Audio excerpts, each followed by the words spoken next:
The flossing debate rages on. Hi, I'm Allie Cook. Today's August 10th, 2016, and this is your Wednesday Watch.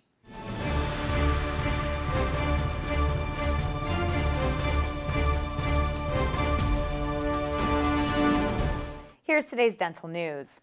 As part of our continuing coverage of the Cellerant Best of Class Technology Awards, I'm happy to present Dr. Paul Feuerstein, Dentistry Today's technology editor, who's here to tell us more about one of this year's many winning products, the Shofu Dental iSpecial C2. Thanks for joining us today, Dr. Feuerstein. Thanks so much, Allie. Always good to talk to you. Usually we're standing next to each other with a microphone. We're a little remote this time, so we're actually in two different states, I think. So good to hear from you. Good to see you. Tell us about one of the winning products, the iSpecial C2 from Shofu Dental. What about this camera makes it best of class?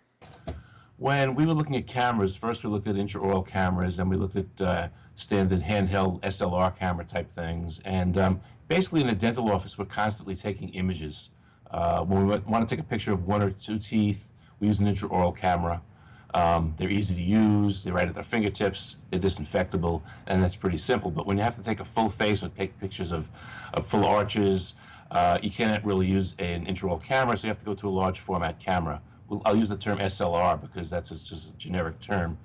When you take your full face shot for a smile design picture, you get confused. You go to a store, for example, say, I need a camera to take pictures of people's teeth, and the people in the store look at you like you're crazy. And luckily in dentistry, we have companies that design camera setups for everybody and say, what are you using it for? Are you using it for publication? Are you using it just for your patients? Are you want to get your accreditation for AACD?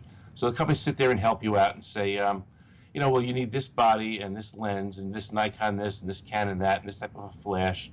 And they teach you everything you have to know about it. And then the dentists walk away and they go, okay, but I can get this thing online and for, a significant discount. And they say, that's great. And then when you have a problem taking a picture of somebody's upper left molar and the lighting isn't correct or is out of focus, who do you call? You call Nikon? So that's where the dental camera companies come into play. And so a lot of dentists are gadgeteers, as you know, and we like to fool around with these things and tweak all the details, and that's what we do. Then there's the other set of dentists and dental assistants and dental hygienists who say, I don't want to deal with this big thing. I don't want to turn buttons. I want a point-and-shoot camera. So there's a whole series of point-and-shoot cameras. Some are very small, little handhelds, and some are about the size of your old Brownie and Instamatic camera, and they work very, very well. So we were looking through all these things, and then Shofu came out of nowhere, to be honest with you, and said, we have a dental camera.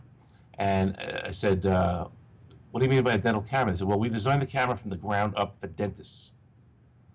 Okay. What kind of lenses do I use? Don't worry about it. What kind of flash do I use? Don't worry about it. Can you clean it? Absolutely. What do you mean? It's encased in a water-resistant packet, so the entire camera can be cleaned and disinfected between patients. So we just sat there and said, okay, let's see how this thing works. So we got the camera, and I don't have one in my hand to show you, but maybe we can show a graphic at some point.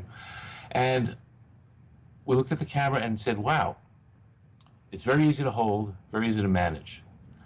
And in the back of the camera, we found a big LCD screen with, I think, 9 little settings that said, what do you want to do?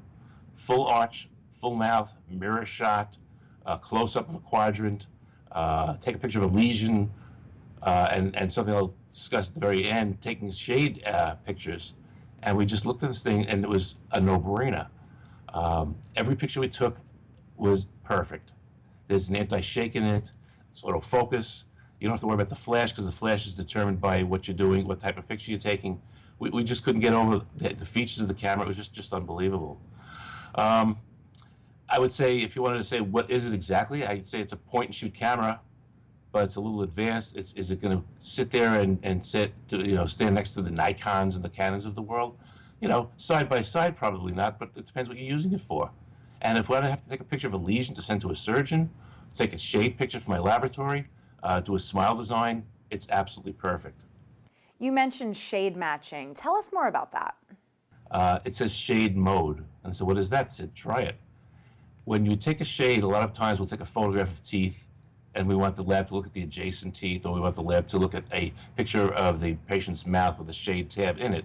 And that's pretty good. What the camera here does, what the Shofu camera does, is it grays out all of the pink, all of the gingiva, the soft tissue, the tongue. So all you see is the teeth and this gray background, and it's absolutely unbelievable. The laboratories love it. You can see subtleties that you really couldn't see before because you're not distracted by external colors. A couple more features that we did find also that were very, very nice were the fact that you could use a little SD card, that's the little memory card that has Wi-Fi in it, so you can actually take the pictures, and using the Wi-Fi, it goes directly to your computer, and you can see the images almost instantly. Now, how does it save time for you as the dentist? On top, there was just no other camera that did anything like this as a bundled piece specifically made for dentistry.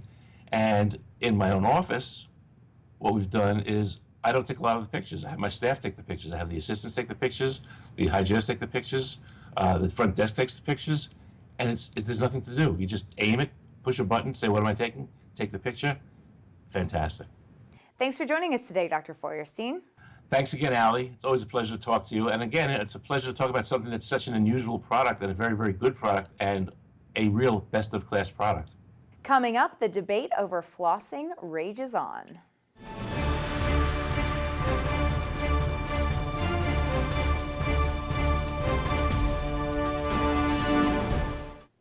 A controversy over flossing began last week and is still going strong. It all started with the latest version of dietary guidelines for Americans. This is issued every 5 years by the U.S. Departments of Health and Human Services and Agriculture. The latest version says that the effectiveness of flossing is unproven and that evidence supporting it is weak and very unreliable. However, sources say that the federal government admitted to the Associated Press that the effectiveness of flossing had never been researched as required. Drawing conclusions from flossing studies can be difficult because what should be studied to determine its effectiveness? Reduction in plaque or gingivitis or something else entirely? What are the long-term effects? Only small short-term studies have been done to date, and organizations such as the ADA and the AAP are still standing firm that daily flossing is a key to oral and overall health.